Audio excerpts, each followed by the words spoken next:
So welcome to medicos life. இன்றைக்கி நம்ம பார்க்குறது கோயாகுலேஷன் ஆஃப் பிளட்டு கோயாகுலேட் பண்ணுறது எப்படி பண்ண போகிறோம் அப்படின்னு பார்க்க போகிறோம். ஃபஸ்ட்டு நம்ம தெரிஞ்சுக்க வேண்டியது ஹெப்பாரின்னா என்ன. ஹெப்பாரின்றது இன்ட்ராவாஸ்குலார் ஆன்டி கோயாகுலண்ட். அதாவது இன்ட்ராவாஸ்குலார் அப்படின்னா வாஸ்குலார்னால் என்னது, ஹாலோ ஆர்கான்ஸ். ஹாலோ ஆர்கான்ஸ்னால் அதுக்குள்ளே இருக்கக்கூடியது தான் இன்ட்ராவாஸ்குலார் ஆன்டி கோயாகுலண்ட். ஆன்டி கோயாகுலண்ட் அப்படின்னா கோயாகுலேட் ஆகிறது தடுக்கக்கூடியது அப்படின்னு அர்த்தம். ஹெப்பாரின்றது பிளட்டை வாஸ்குலார் அது வெசல்ஸில் ஃப்ளோ ஆகிற பிளட்டை கோயாகுலேட் பண்ணாமல் தடுக்கக்கூடியது ஹெப்பாரின். அது நம்ம உடம்புல இருக்கும். as far as blood is flowing through the vessels it will not clot due to the heparin. அதாவது வெசல்ஸ் வரைக்கும் பிளட்டு போய்கிட்டே இருக்கிறப்போ பிளட்டை கிளாட் ஆகாது அப்படின்னு சொல்கிறாங்க. ஏன்னா அது ஹெப்பாரின் இருக்குது. அடுத்து ஹோமியோஸ்டாசிஸ்னால் என்ன அப்படின்னா ஃபினாமினன் ஆஃப் ஹோமியோஸ்டாசிஸ் இல்லை, ஹீமோஸ்டாசிஸ்.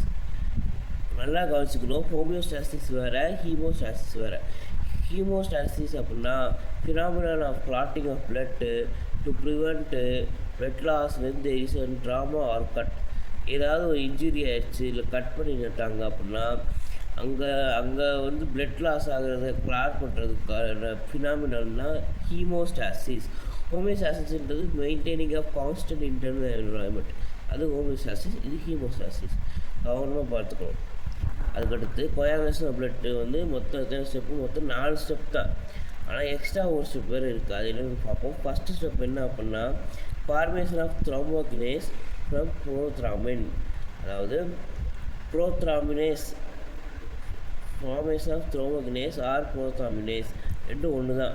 ப்ரோத்ராமினேஸ்ன்றது ஒரு ஆசிட் சொல்கிறாங்க. Formation of thrombokinase or prothrombinase. இதுக்கு இந்த ஸ்டெப்புக்கு கால்சியம் அயன் வந்து ரொம்ப முக்கியம். இந்த ஸ்டெப்புக்கு கால்சியம் அயன் ரொம்ப முக்கியம். These steps occur in cascading fashion. Cascading fashionna formed through several steps. Cascading அப்படின்னா several ஸ்டெப்ஸ்னு அர்த்தம். இதுவே ஒவ்வொரு ஸ்டெப்பாக கழிச்சு தான் ஃபார்மேஷன் ஆஃப் த்ரோம்போகைனஸ் வரும்.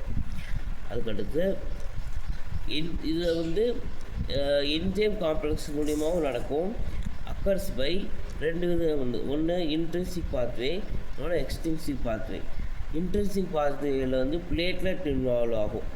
இன்ட்ரின்சிக் பாத்வேனால் என்னது, trauma or injury stimulates the platelets to release certain factors which initiates the mechanism of clotting. அதாவது நம்ம பிளட்டுலேயே கிளாட்டிங் ப்ரெஷர் நிறையா இருக்குது. நம்ம பார்த்துருப்போம் ஹெப்பாரின்னு, ஃபைப்ரினோஜன், அந்த மாதிரி கிளாட்டிங் ஃபேக்டர்ஸ் நிறையா இருக்கும். அதே மாதிரி பிளேட்லெட்ஸும் கிளாட்டிங் ஃபேக்டர் இருக்கும், டிஷ்யூஸ்லேயும் கிளாட்டிங் ஃபேக்டர் இருக்கும். ஏதாவது ஒரு ட்ராமா கட் ஆகும்போது இந்த கிளாட்டிங் ஃபேக்டர்ஸ்லாம் ரிலீஸ் ஆகி பிளட் கோயாகுலேட் ஆகிறத, பிளட் கிளாட்டிங் ஆகிறத ஸ்டார்ட் பண்ணி வரும். ஸோ இது வந்து இன்ட்ரெஸ்டிங் பார்த்து. எக்ஸ்டென்சிவ் பார்த்துன்றது certain factors from the tissues stimulates the mechanism of clotting. இங்கே எக்ஸ்டென்சிவ் பார்த்து டிஷ்யூலேருந்து கிளாட்டிங் ஃபேக்டர்ஸ் வந்து ரிலீஸ் ஆகும். இன்ட்ரெஸ்டிங் ஃபேக்டர்ஸில் வந்து பிளேட்லெட்ஸ்லேருந்து கிளாட்டிங் ஃபேக்டர்ஸ் ரிலீஸ் ஆகும். எக்ஸ்டென்சிவ் பார்த்து டிஷ்யூஸ்லேருந்து கிளாட்டிங் ஃபேக்டர் ரிலீஸ் ஆகும். ஆனால் இந்த ரெண்டுமே both may occur during injury. ஏதாவது இன்ஜுரி ஆகிறப்போ இந்த 2 பார்த்தையுமே அக்கர் ஆகும். எதுக்கு, கிளாட்டிங் ஃபேக்டர் ரிலீஸ் பண்ணுறது. சரி, இது ஒரு ஃபஸ்ட் ஸ்டெப் முடிஞ்சிருச்சு. அது 2வது ஸ்டெப் என்ன பார்த்தீங்கன்னா, அதுக்கு முன்னாடி all clotting factors present in the blood plasma as inactive state. எல்லா கிளாட்டிங் ஃபேக்டர்ஸும் பிளட்டில் இருக்கக்கூடிய கிளாட்டிங் ஃபேக்டர்ஸு, பிளேட்லெட்டில் இருக்கக்கூடியது, டிஷ்யூவில் இருக்கக்கூடிய எல்லா கிளாட்டிங் ஃபேக்டர்ஸும் இன்ஆக்டிவ் ஃபார்மில் தான் இருக்கும். எப்போ நம்மளுக்கு ஒரு ட்ராமா ஒரு கட் ஆகுறதோ அப்போ தான் அது வந்து ஆக்டிவ் ஃபார்ம் மாதிரி கிளாட்டிங் ஆஃப் பிளட் நடக்கும். செகண்ட் ஸ்டெப் என்ன அப்படின்னா ப்ரோத்ராமின்லேருந்து திராமினாக மாறுது. ப்ரோத்ராமின்றது இன்ஆக்டிவாக இருக்கும் பிளட்டில். திராமின்றது ஆக்டிவ் ஃபார்ம். ஸோ 3வது ஸ்டெப் என்னென்னு பார்த்தீங்கன்னா சாலிபிள் ஃபிப்ரினோஜன். இந்த சாலிபிள் ஃபிப்ரினோஜனை வந்து சாலிபிள் ஃபிப்ரினோஜனை வந்து இன்சாலிபிள் ஃபைப்ரின் ப்ளஸ்ஸை மாற்றணும். அதுக்கு முன்னாடி என்ன ஸ்டெப் அப்படின்னா திராமினை வந்து எஃப்எஸ்எஃப் 13 அப்படின்ற ஃபேக்டர் மூலிமா சால்யூபிள் ஃபைப்ரினை மாற்றும். அதுக்கப்புறமா அந்த சால்யூபிள் ஃபைப்ரினோஜன் வந்து இன்சால்யூபிள் ஃபைப்ரினோஜென்ஸாக மாறும். இந்த இன்சால்யூபிள் ஃபைப்ரினோஜென்ஸ் தான் என்ன வரும், அந்த கட் பண்ண இடத்துல வந்து போய் ஒரு நெட்டு மாதிரி ஃபார்ம் பண்ணி ப்ரிவென்ஷன் ஆஃப் பிளட்டை வந்து ப்ரிவென்ட் பண்ணும். எது மூலமாக பிளட் லாஸ் வந்து பிளட்டை வந்து ப்ரிவென்ட் பண்ணும். ஸோ மொத்தமாக 13 ஃபேக்டர்ஸ் இருக்குது. மொத்தமாக 13 ஃபேக்டர்ஸ் இருக்குது ஃபார் கிளாட்டிங் ஆஃப் பிளட்டில். அதில் 6வது ஃபேக்டர் வந்து எக்ஸ்க்ளூடட். ஏன் அப்படின்னா ரீசன்ட் ரிசர்ச் மூலயமா என்ன சொல்லியிருக்காங்க அப்படின்னா அந்த 6வது ஃபேக்டர் வந்து கிளாட்டிங் ஆஃப் பிளட்டுக்கு ஒன்றுமே யூஸ் ஆகலை. ஸோ அதனால் அந்த 6வது ஃபேக்டர் வந்து நீக்கிட்டாங்க. ஃபஸ்ட்டு வந்து என்ன ஃபேக்டர் அப்படின்னா ஃபைப்ரினோஜன் அண்டு ப்ரோத்ராமின். இந்த ரெண்டுமே produce in liver but present in blood. ஃபைப்ரினோஜனோ ப்ரோத்ராமினோ லிவரில் ப்ரொடியூஸ் ஆகி பிளட்டில் ப்ரெசென்ட் ஆகிருக்கும். அதுக்கடுத்து 3வது ஃபேக்டர் வந்து டிஷ்யூ த்ரோம்போபிளாஸ்டின். 4வது ஃபேக்டர் வந்து கால்சியம் அயான். 5வது ஃபேக்டர் வந்து ப்ரோ ஆஸ்டிலரின், அதாவது லெபேல் ஃபேக்டர். 6வது ஃபேக்டர் வந்து கிடையாது. 7வது ஃபேக்டர் வந்து proconvertin stable factor.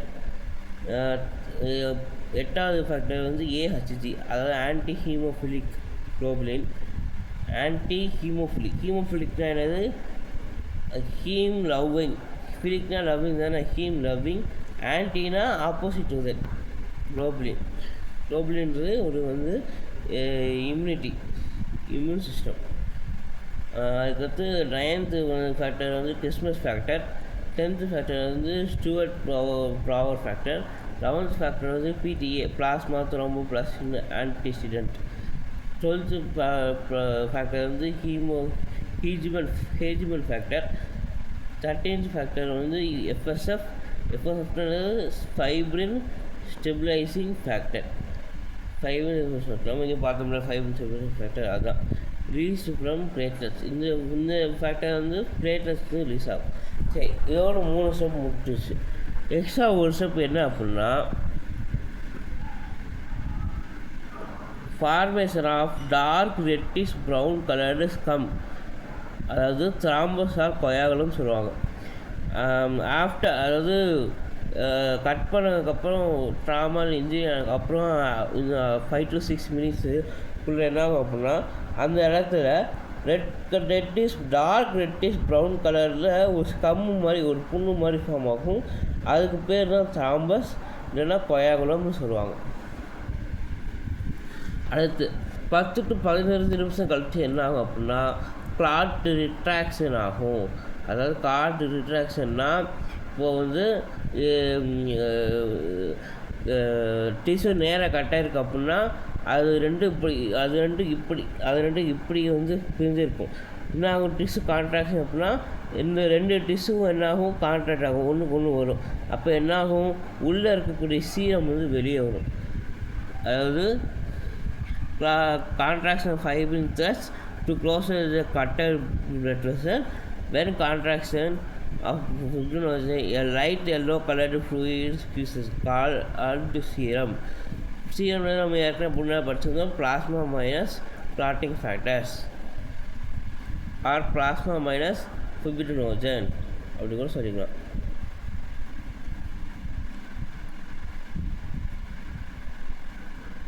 So calcium 2+ ion is important for the clotting of blood and muscle contraction. Without it, clotting of blood does not occur. This is a principle followed by blood bank in which calcium holding substances is added to prevent fresh blood from clotting. அது என்ன சொல்கிறாங்க அப்படின்னா prevention of blood லாஸ்க்கு வந்து calcium 2+ iron முக்கியமான ஒன்று. அது இல்லைன்னா blood clotting நடக்காது. இந்த ப்ராசஸ் தான் பிளட் பேங்கில் யூஸ் பண்ணுறாங்க. என்ன யூஸ் பண்ணுறாங்க, பிளட் பேங்கில் வந்து பிளட்டு வந்து கிளாட் ஆகக்கூடாது பிளட் பேங்கில். அப்போ என்ன ஆகணும், கால்சியம் 2+ அயன் இருக்கக்கூடாது. ஸோ அதனால் என்ன செய்வாங்க, கால்சியம் 2+ அயனை ஹோல்ட் பண்ணிக்கக்கூடிய ஒரு சப்ஸ்டன்ஸை ஆட் பண்ணுவாங்க. ஆட் பண்ணால் கால்சியம் 2+ அயன் வந்து ஆக்டிவ் ஃபார்முக்கு வராது. ப்ளட் கிளாட்டும் நடக்காது. ப்ளட் பேங்க்கில் ப்ளட்டு வந்து ஃப்ரெஷ்ஷாக இருக்கும். ஸோ காய்ஸ், இதுதான் வந்து coagulation of blood. 3 step plus ஒரு ஸ்டெப் எக்ஸ்ட்ரா ஸ்டெப்பு மட்டும் நான் வச்சுக்கோங்க. சிம்பிளானதான். லைக் பண்ணுங்கள், ஷேர் பண்ணுங்கள், சப்ஸ்கிரைப் பண்ணுங்கள், கமெண்ட் பண்ணுங்கள். இந்த மாதிரி நிறைய நீட்டில் வீடியோஸ் ஈஸி எக்ஸ்ப்ளனேஷன் உங்களுக்கு வேணும்னா சொல்லுங்கள், போடுறேன். அடுத்து நம்ம வந்து லிம்பை பற்றி பார்ப்போம். அடுத்த வீடியோவில் லிம்பை பற்றி பார்ப்போம். Thank you very much.